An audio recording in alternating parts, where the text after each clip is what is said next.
Mesdames et messieurs, bonjour à tous. Ça va peut-être effectivement vous surprendre, mais quoi que non, ça ne va pas vous surprendre. Je suis très heureux d'être avec vous aujourd'hui ici au BIS. C'est un rendez-vous évidemment essentiel de vos métiers. Et en tant que ministre de la Culture, j'ai vraiment plaisir à venir ici pour échanger avec vous, vous dire des choses que je vais tout de suite vous dire. Et je remercie celles et ceux que j'ai eu l'honneur de rencontrer juste avant pour évoquer les sujets importants qui vous préoccupent. J'en suis évidemment totalement conscient. Je suis d'autant plus heureux que je sais que nous partageons cette conviction, que nous avons plus que jamais besoin de culture. Et plus que jamais, nous avons besoin de nous rassembler, nous, ici, en France. Nous en sommes, j'en suis convaincu, capables, et nous en avons la volonté collective. Collectivement, en effet, je crois que nous sommes habités par cette aspiration du commun, cette aspiration au commun, par la conviction que l'heure n'est plus qu'au seul individu, mais au collectif. Cette conviction, elle est mienne. Elle est vôtre. Fabriquer du commun, ce doit être le rôle du ministère de la Culture. Il doit donner à nos compatriotes, aux artistes, aux équipes artistiques, à celles et ceux qui travaillent dans la culture, les moyens et les différentes occasions d'être ensemble et de fabriquer du commun. Il le doit et il le peut. Pour fabriquer le commun, justement, oui. Aujourd'hui, et le commun de demain, nous avons besoin des artistes, nous avons besoin des équipes artistiques, nous avons besoin des créateurs, nous avons besoin de celles et ceux qui travaillent dans la culture, nous avons besoin des professionnels du spectacle vivant, nous avons besoin des auteurs. Nous avons besoin de nos engagements communs, de vos engagements. Il nous faut co-construire ensemble les politiques publiques, avec toujours le sens du dialogue et de l'écoute, et avec de l'échange, avec parfois de l'expression, oui, avec de l'argent aussi, avec de l'expression de mécontentement parfois. Alors je sais, c'est pas toujours évident. Les sujets sont compliqués, ils sont parfois connus depuis des années et pas traités. J'ai pris l'engagement, depuis que je suis ministre, de prendre à bras-le-corps tous les sujets qui sont des sujets de préoccupation pour vos métiers. C'est ma conception de l'engagement public que j'ai eu depuis que je suis engagé en politique, au niveau local, en tant que conseiller municipal, en tant que maire, en tant que député et aujourd'hui en tant que ministre. C'est le sens du CNPS que j'ai proposé de réunir régulièrement. Très prochainement, nous aurons l'occasion d'avoir à nouveau ce grand rassemblement, ce grand rendez-vous pour évoquer tous les sujets de vos professions. C'est le sens de mes rencontres avec les organisations syndicales. Hier au ministère, encore avec l'intersyndicale des agents du ministère. Aujourd'hui, avec les représentants que j'ai rencontrés et qui viennent de s'exprimer devant vous. S'agissant de la réforme des retraites, spécifiquement, l'objectif est de créer, vous le savez, un système de retraite qui nous semble plus équitable et juste. Un système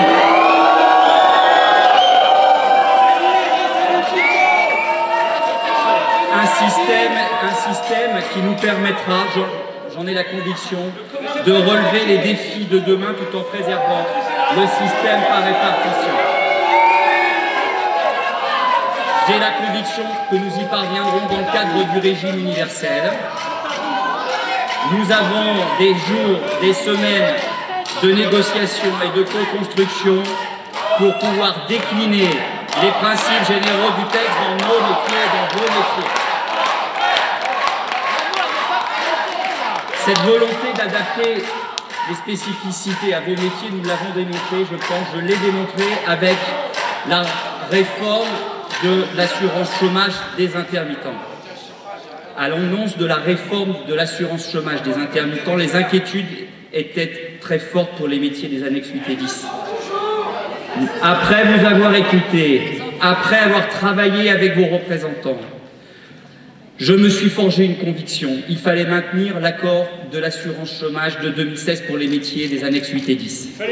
Non pas par immobilisme, mais non pas par crainte de changement ou de réforme, mais parce qu'il s'agit du meilleur système pour vos métiers si spécifiques.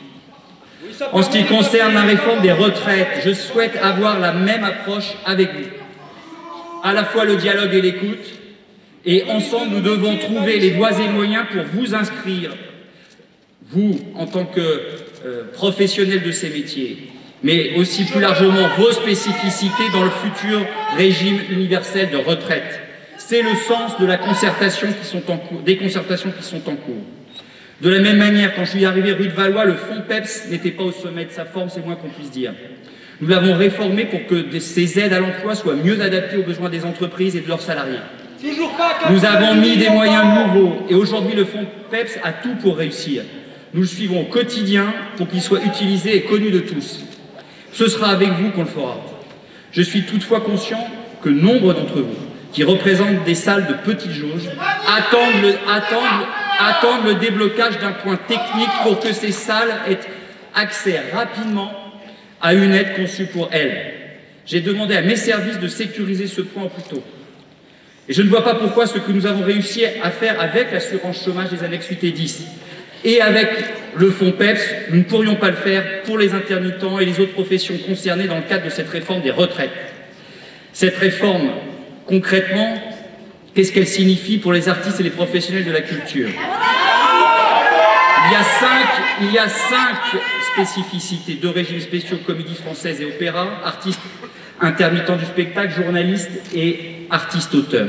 Je suis très attentif à ce que leur situation sociale ne soit pas dégradée. J'ai veillé à ce que le projet de loi sur la réforme des retraites intègre les dispositions spécifiques ou transitoires selon les cas. Mais il y a encore beaucoup de travail. Voilà pourquoi nous devons, et nous avons une réunion encore lundi, co-construire les transitions et co-construire le système cible. Nous avons pris plus d'1 an pour construire ensemble ces transitions. Nous devons continuer de travailler sur le futur système cible. C'est quoi le système cible? Je prends 4 engagements devant vous. Il n'y aura pas d'impact négatif sur le pouvoir d'achat des intermittents et des artistes-auteurs après la réforme. Et vous savez que c'est un élément important puisqu'il y a une convergence des cotisations. Il n'y aura pas d'impact négatif sur le budget de la culture, même s'il y aura bien évidemment un budget de compensation qui sera indexé à l'évolution des prix. Les montants et les modalités seront décidés prochainement avec les études d'impact qui vont avec. Pas d'impact négatif sur le niveau des pensions, que ce soit bien évidemment pour celles et ceux qui ne sont pas concernés par le régime universel futur, que pour ceux et celles qui seront concernés par ce régime futur. Et pas d'impact négatif sur l'emploi. Et nous avons des leviers de politique publique de l'emploi qui permettront de tenir cet engagement. Toutes les garanties concernant ces engagements que je prends devant vous seront fournies au fur et à mesure des discussions que j'aurai avec vos organisations syndicales, à commencer par la réunion de lundi. Ce que nous avons fait donc pour le régime d'assurance chômage des intermittents du spectacle, ce que nous faisons et ferons pour la réforme des retraites, nous le ferons également pour la situation des artistes-auteurs. Car sans auteurs, il n'y a pas de création. Et pourtant, les artistes-auteurs sont les impensés des politiques publiques depuis des années. Nous devons y remédier. C'est un engagement que j'ai pris et qui, je le sais, était très attendu. J'ai confié une mission à Bruno Racine sur l'auteur et l'acte de création. Il m'a remis son rapport hier soir, il est consultable sur le site du ministère de la Culture, tout est public, tout est transparent. Il est très prometteur. Il contribuera utilement à définir une politique ambitieuse en faveur des artistes-auteurs. J'aurai l'occasion de m'exprimer sur ce sujet durant la première quinzaine de février et je me rendrai à Angoulême pour le festival, bien évidemment, de la BD.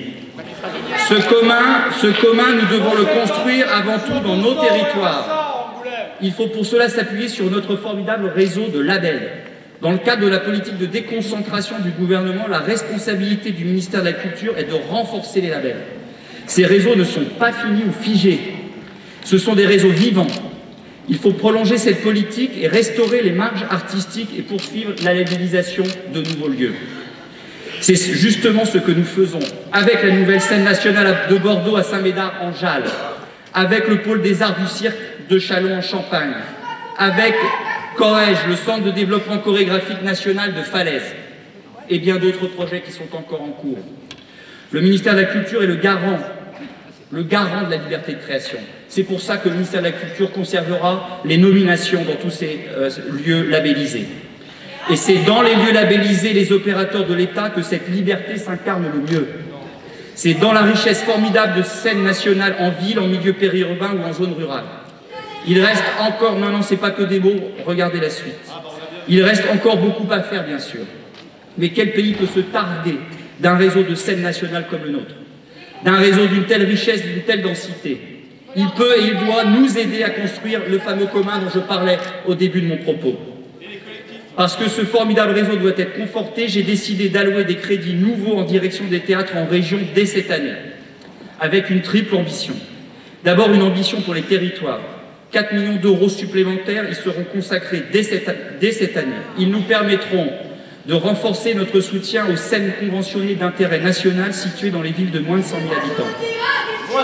De proposer un accompagnement financier aux théâtres et lieux de fabrique théâtrale peu ou pas aidés par l'État sur les territoires. Et de diffuser les aides au spectacle au plus près des habitants par des aides dédiées à l'itinérance et à la programmation hors les murs. Ensuite, une ambition pour l'enfance et la jeunesse. 1 million d'euros supplémentaires ira à la création de scènes conventionnées art, enfance et jeunesse. L'objectif, c'est qu'à horizon 2022, il y ait au moins une scène de ce type par région et par territoire d'outre-mer. J'en préciserai dans les prochaines semaines le déploiement concret. Enfin, une ambition pour la vitalité artistique des compagnies. 3 millions d'euros supplémentaires seront dédiés notamment à apporter un soutien accru aux reprises de spectacles. C'est 8 millions en tout de plus pour le spectacle vivant en 2020. Et aujourd'hui, trop de spectacles ont une durée de vie insuffisante. C'est un constat largement partagé par nous tous. Nous prolongerons la durée de vie des créations, d'une part en assouplissant les critères et les modalités des aides à la reprise pour faciliter les nouvelles tournées, et d'autre part en permettant l'éligibilité à ces aides des compagnies dont les spectacles ont été créés dans un théâtre public puis repris dans un théâtre privé. Au total, ce sont 8 millions d'euros supplémentaires qui seront consacrés au théâtre dans les territoires, notamment dans les petites compagnies, c'est ce que je viens de préciser. Ces crédits sont d'ores et déjà votés par le Parlement dans le cadre de la loi de finances 2020. Ce n'est pas une promesse, c'est un engagement qui est dans les lignes du budget 2020. Car pour construire du commun, nous avons besoin de tous les artistes et de tous les créateurs. De manière générale, nous devons recentrer les dispositifs sur les projets des artistes et des créateurs, et donc sur les aides directes aux artistes et aux équipes artistiques. Comme je l'avais annoncé lors du CNPS en juin dernier, nous travaillons à l'aménagement des aides déconcentrées aux équipes artistiques. Sur ce sujet, le constat est sans appel. Les aides aux ensembles et aux compagnies sont en tendance toujours plus faible alors que le budget est maintenu. En effet, le nombre d'équipes aidées a augmenté, c'est bien, mais il a augmenté plus vite que les enveloppes de crédit. À cela s'ajoute la difficulté de renouveler les bénéficiaires, en particulier pour les équipes conventionnées. Et enfin, le conventionnement arrive parfois très tardivement. Ce sont quelques-unes des raisons qui m'emmènent à souhaiter une évolution profonde du système actuel d'aide directe aux équipes artistiques. Il faut lui redonner de la cohérence, il faut lui redonner des moyens et l'adapter aux besoins des compagnies et des ensembles. Il s'agit notamment de simplifier et d'assouplir les dispositifs actuels pour mieux prendre en compte la globalité du projet artistique et de mieux réguler la production spectacle en prenant en compte le temps de recherche, d'entretien des répertoires ou encore d'action culturelle. Mon ministère doit accompagner les créateurs dans leurs projets, mais plus largement dans leur parcours. Je viens d'évoquer les créateurs dans leur ensemble, mais nous sommes au BIS et je me dois donc d'aborder quelques secteurs spécifiques. Nous renforcerons notre soutien au secteur de la marionnette. Je m'y étais engagé lors du dernier festival international de Charleville-Mézières et je serai fidèle à cet engagement en assurant, 1, la montée en puissance des marionnettes sur 4 scènes conventionnées d'intérêt national et un accompagnement accru pour la structuration de 2 lieux compagnons. Le secteur musical, vous le savez, est aussi au cœur de mes préoccupations. Le premier conseil d'administration du Centre national de la musique, présidé par Jean-Philippe Thiellet, s'est tenu le 8 janvier. L'établissement est donc opérationnel et poursuivra son action sans rupture de continuité des interventions, tout en préparant la fusion des associations appelées à le rejoindre. Cette année, il sera doté par l'État de 7,5 millions d'euros supplémentaires par rapport à ce qu'étaient les moyens alloués par l'État précédemment pour les structures préexistantes. Et des études seront lancées pour nous permettre de mieux comprendre les enjeux du secteur, et en 3 ans, c'est 20 millions d'euros qui viendront conforter le budget du CNM. Sur le spectacle vivant, un certain nombre de sujets techniques étaient englués depuis longtemps.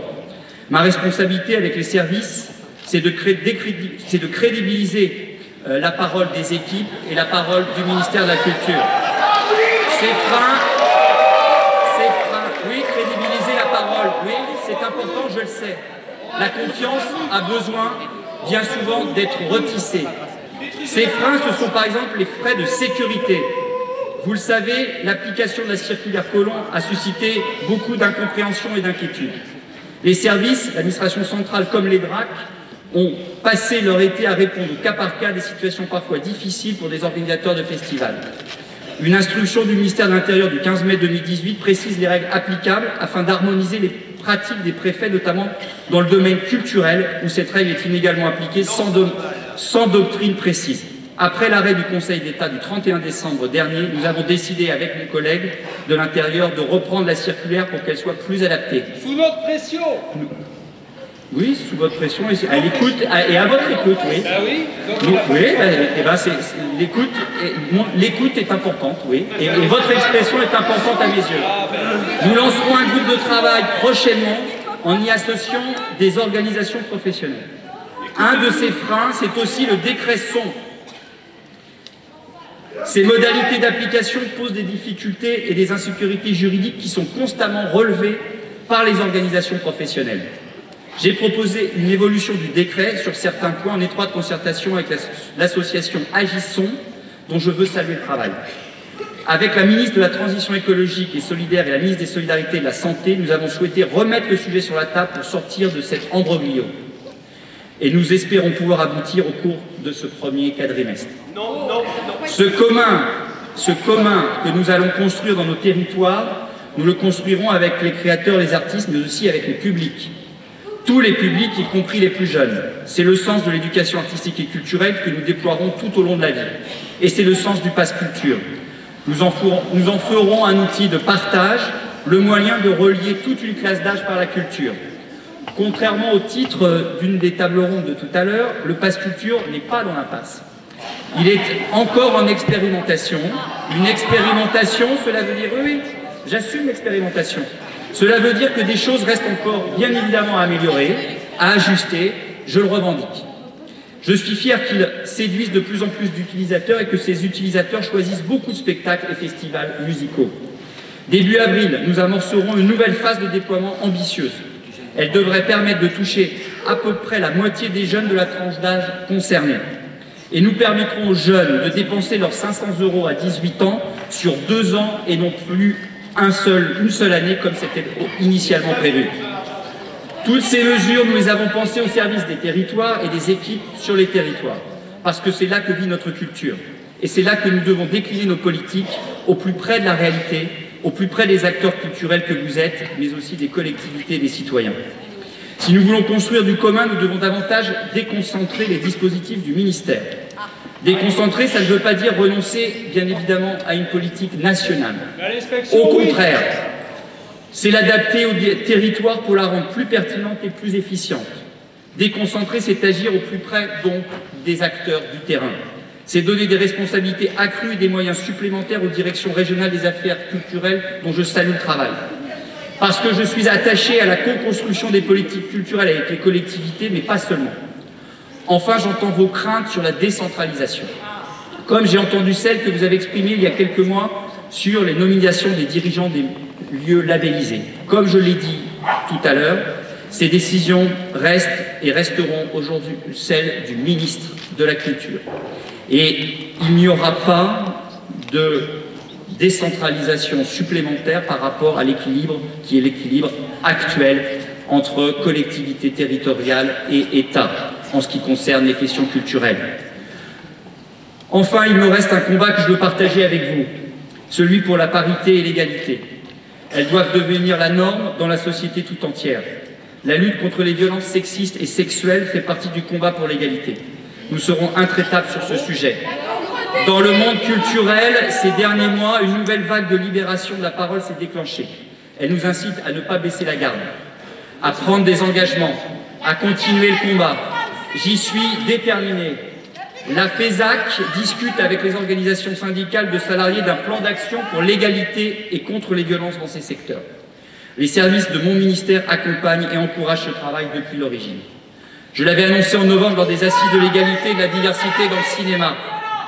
J'ai décidé d'accompagner la mise en place d'une cellule d'alerte et d'écoute à destination des victimes de violences et de harcèlement sexuel et sexiste, salariés, permanents comme intermittents de ces entreprises.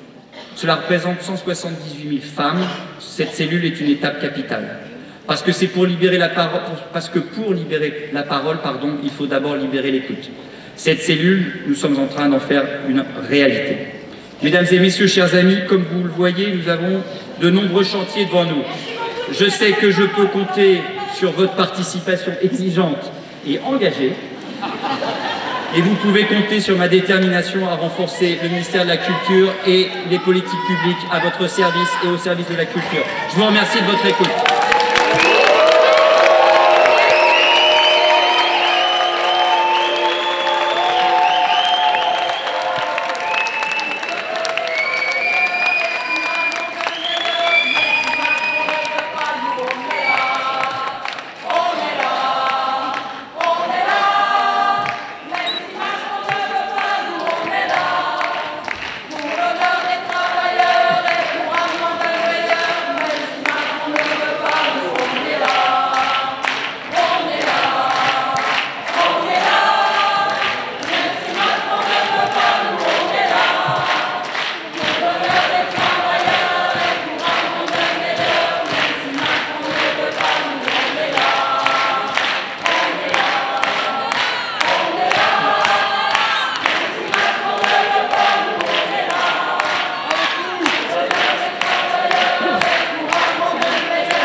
Voilà, merci.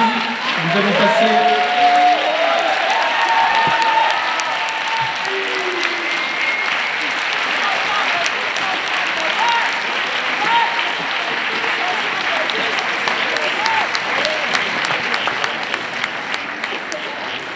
Voilà, avant de...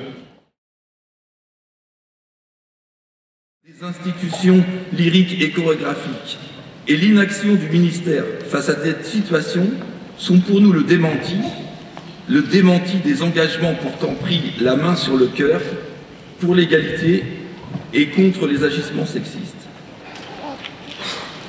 Sur le sujet des retraites, notre intersyndicale reçue ce matin est composée des syndicats Force ouvrière, CFE-CGC et CGT, s'oppose à la réforme au niveau national et en demande le retrait. Vous connaissez les motifs de cette opposition. La réforme renforcera les inégalités, notamment pour les travailleurs précaires ou pour les femmes qui subissent des ruptures de carrière. Elle repoussera l'âge de la retraite dans un pays qui compte de nombreux chômeurs et parmi les chômeurs, déjà de nombreux seniors. L'argumentation de l'augmentation de l'espérance de vie est fallacieuse quand on sait à quel point elle est faible pour les travailleurs les plus exposés à la pénibilité et les moins payés, catégorie de travailleurs pour lesquels la réforme ne prévoit rien. Mais elle sera cruelle aussi pour notre secteur, pour les artistes, pour les auteurs, pour les intermittents, pour tous ceux d'entre nous, les techniciens, les administratifs. Comment imaginer voir sa retraite calculée sur l'ensemble de sa carrière et non plus sur les meilleures années, quand on sait ce qu'est la précarité dans notre secteur, notamment pour les artistes? Combien d'intermittents, combien d'artistes peuvent se targuer de traverser une carrière sans année creuse ou même sans année blanche? Comment imaginer se maintenir au niveau d'excellence artistique jusqu'à 67 ans? Je rappelle que c'est le départ à la retraite sans décote prévu par le texte de loi pour les gens qui sont nés après 1980. Donc comment se maintenir au niveau d'excellence artistique jusqu'à 67 ans, par exemple au pupitre d'un orchestre, par exemple dans le chœur d'un opéra? Nous savons aussi que de nombreux paragraphes du projet de loi sont inquiétants. Sur quelle base est-ce que les allocations chômage des intermittents généreront des points? Sur la moyenne des salaires antérieurs à l'ouverture de droits, comme c'est le cas actuellement pour la retraite complémentaire, ou sur le montant des allocations chômage elles-mêmes, qui sont moitié moins élevées? Ce n'est pas une question annexe. Comment nous sera appliqué le plafond institué par la loi qui limitera le nombre de points cumulables au titre des allocations de chômage ou des congés maternité, par exemple?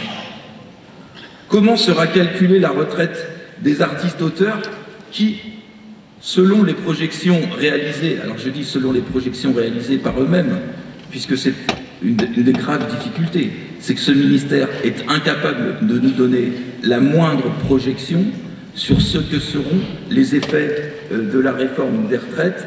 Il n'y a pas d'étude d'impact, il n'y a pas de statistiques, nous sommes dans le noir complet. Donc les auteurs, de leur côté, ont chiffré la baisse de leur retraite à 30%. C'est la paupérisation.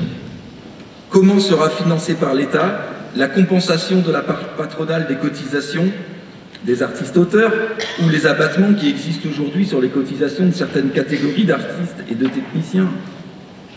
On parle de 350 millions d'euros. 350 millions d'euros qui seraient pris sur le budget du ministère de la Culture. Ça sera la double peine.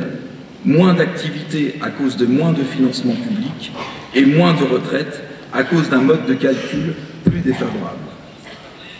Mais surtout, comme pour l'ensemble des salariés concernés par cette réforme, le ministère et le ministre ne nous disent rien, ne nous fournissent aucune simulation, aucune étude d'impact. Cette opacité est insupportable.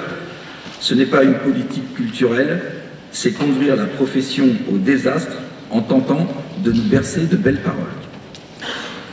Vous l'avez vu, depuis des semaines, les professionnels du spectacle, parmi eux les artistes, sont au cœur des mobilisations puissantes que vit notre pays. Des actions, des grèves et des manifestations. Les danseuses de l'Opéra de Paris ont ému au-delà de nos frontières en se produisant sur le parvis de l'Opéra Garnier pour réclamer le maintien d'un régime de retraite qui a traversé les siècles. Le chœur de Radio France a défendu son existence, l'existence du seul chœur symphonique professionnel en France, composé de 90 chanteurs et chanteuses, en chantant devant la PDG de Radio France. Mais le gouvernement n'entend rien, ni la majorité des syndicats qui sont opposés à la réforme, ni les sondages d'opinion qui soutiennent les mobilisations. Alors, nous allons continuer. Nous serons toutes et tous dans la rue demain vendredi, partout en France, et après-demain, s'il le faut encore, pour défendre dans un même geste l'avenir de nos retraites et l'avenir de droits sociaux qui sont une des conditions du dynamisme culturel de la France. Nous nous battrons donc jusqu'à la victoire. Nous laissons maintenant la parole au ministre de la Culture. Monsieur Riester, vous déclarez dans Libération vouloir parler dans la sérénité. Les réponses que vous nous donnez, pour l'instant, ne nous permettent pas de l'imaginer.